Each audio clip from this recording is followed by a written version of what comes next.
Hey everybody, what is going on? I hope you guys are all doing well, and welcome to another tutorial video. In this video, I'll be explaining to you guys how you can add a link to your Weebly page. So let's get right into it.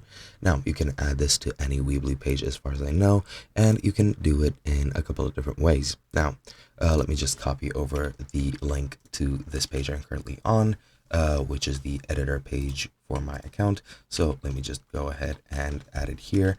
And as you can see, I have the link here. However, currently it is not clickable, at least not from this here perspective.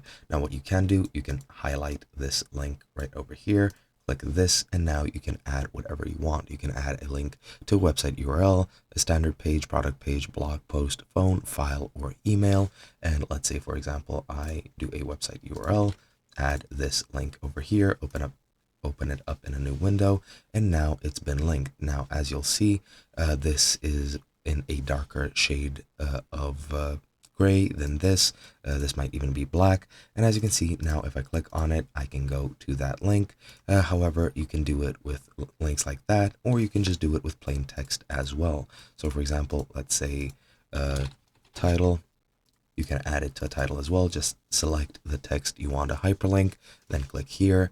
Click again website URL as an example, click that, and as you'll see, now I have the link in my title, and now it's giving me the option to go to that link from the editor. However, if somebody visits your site and just clicks on the title, they're going to be taken to that new page, and that is pretty much it. Hope you guys enjoyed, and I'll be seeing you guys in another video.